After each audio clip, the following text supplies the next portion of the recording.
Hello everyone, मैं मिथुन सिंह स्वागत करता हूं आप सभी का। आशा करता हूं आप सभी बहुत अच्छे होंगे। बात करेंगे रांची यूनिवर्सिटी के पीजी सेमेस्टर 2 के प्रीवियस ईयर क्वेश्चन पेपर के बारे में।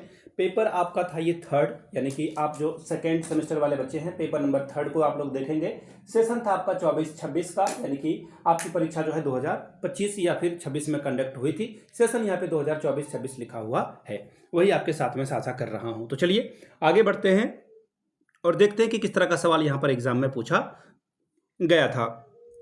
उससे पहले मैं आपको बता दूं, पिछले 5 साल के जितने भी प्रीवियस ईयर क्वेश्चन पेपर हैं, सारे क्वेश्चन पेपर की पीडीएफ आपको 69 रुपीज़ में अवेलेबल करा दी जाएगी। दूसरी बात, सजेशन आपको 199 रुपये में प्रोवाइड कर दिया जाएगा। अब ये सजेशन क्या होता है भाई? सजेशन यानी कि वेरी वेरी इंपॉर्टेंट क्वेश्चन, ऐसे सवाल जो एग्जाम में बार बार पूछे जाते हैं, आंसर के साथ आपको प्रोवाइड कर दिया जाता है, जिसमें आपका PYQ फ्री ऑफ कॉस्ट आ जाएगा। अब ये सजेशन देखिए बनता कैसे है, तो हम लोग PYQ लेटेस्ट एग्जाम पैटर्न और सिलेबस को ध्यान में रखकर इसे तैयार करते हैं। यहाँ से मेरी ईमेल आईडी आप देख लें, yourmithunsingh@gmail.com पे आप मुझे मेल कर सकते हैं। इंस्टा पे अगर आप हो डू फॉलो मी @imithunsingh। बाकी आप मुझे व्हाट्सअप कर सकते हैं 7979054474 पे। तो चलिए हिस्ट्री वाले क्वेश्चन पेपर को हम लोग देखेंगे। ये रहा आपका पेपर 203 वाला, आपको पेपर देखना है 203। ये रहा, वेट अ मोमेंट, ये 204 का रहा, 203 शायद ऊपर में था, वेट अ मोमेंट, हाँ यहाँ से आप देख लीजिए। ये रहा आपका 203, यानी कि second semester paper number third. Session था 24-26 का, फुल मार्क्स है 70 का, 3 आवर्स यानी कि 3 घंटे का वक्त आपको मिला था।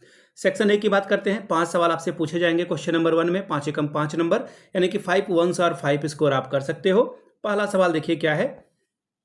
ध्यान देने वाली बात यह है ना, कई दफ़ा ये जो आप इसे समझ लो कि ये छोटे छोटे सवाल जो हैं कई दफ़ा रिपीट हो जाते हैं, तो मेक श्योर आप जो है अच्छे से इसे पढ़ाई करें। और इसका मतलब ये है कि आपको अच्छे से जो है, हो सकता है कि सवाल रिपीट हो जाए तो आप वहाँ पर आराम से जो है स्कोर कर पाओ। दूसरी बात, एक टिप्स आपको मैं दे देता हूँ, जितने सवाल यहाँ ऑब्जेक्टिव में पूछे गए ना, इससे रिलेटेड शारदा एक्ट किस वर्ष पारित हुआ, शारदा एक्ट किससे संबंधित था, इस तरह के सवाल प्लीज़ आप लोग कर लेंगे तो बेहतर आपके लिए होगा। ठीक है, चलिए एक एक करके जो है हम लोग सभी सवालों को हम लोग देखेंगे। 203 ये आपका पेपर का कोड है, यानी कि थर्ड सेमेस्टर का ये क्वेश्चन पेपर है। ठीक है, चलिए पहला सवाल देखिए क्या बोला गया है, एक एक करके देख लेते हैं हम लोग।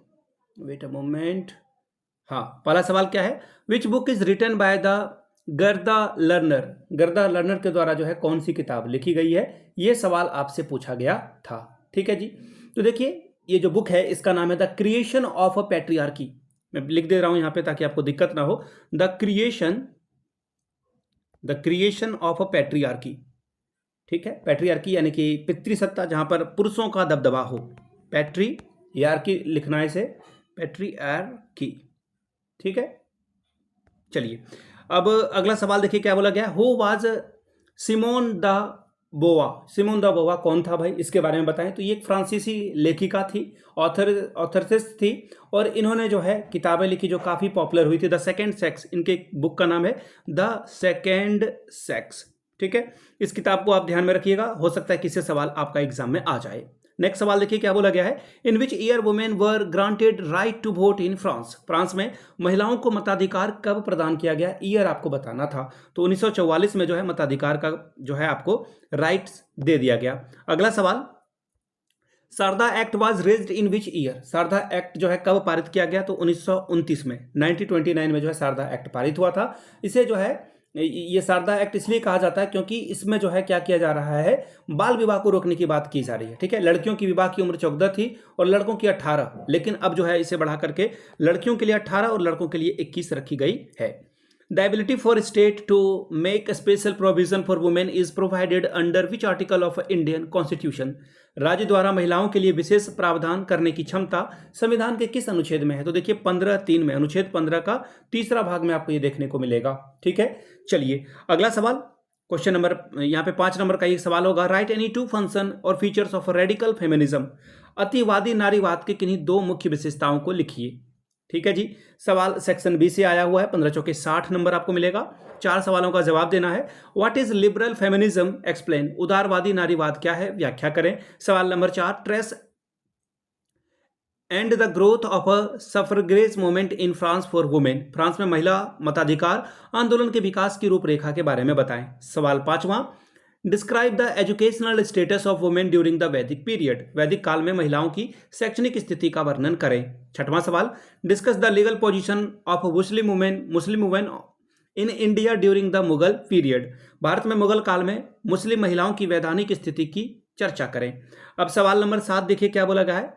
Analyse the social policy of British government for emancipation of women, महिलाओं के उत्थान के लिए ब्रिटिश सरकार की सामाजिक नीतियों की समीक्षा करें। सवाल number 8, what are the contribution of women to literate in modern India, describe, आधुनिक भारत में महिलाओं की साहित्य में क्या योगदान था, इसका वर्णन करके आप बताएं। तो ये था आपका क्वेश्चन पेपर नंबर ये आपका 3rd था। पिछले 5 साल के जितने भी पेपर हैं वो आपको 69 में और सजेशन आपको 199 रुपये में प्रोवाइड कर दिया जाएगा। यहाँ से मेरी email ID आप देख लें, yourmithunsingh@gmail.com पे आप मुझे मेल कर सकते हैं। इंस्टा पे अगर आप हो डू फॉलो मी @imithunsingh, बाकी आप मुझे व्हाट्सअप कर सकते हैं 7979054474 पे। वीडियो को आपने यहाँ तक देखा, प्यार दिया, इसके लिए आप सभी का बहुत बहुत शुक्रिया। Have a good day.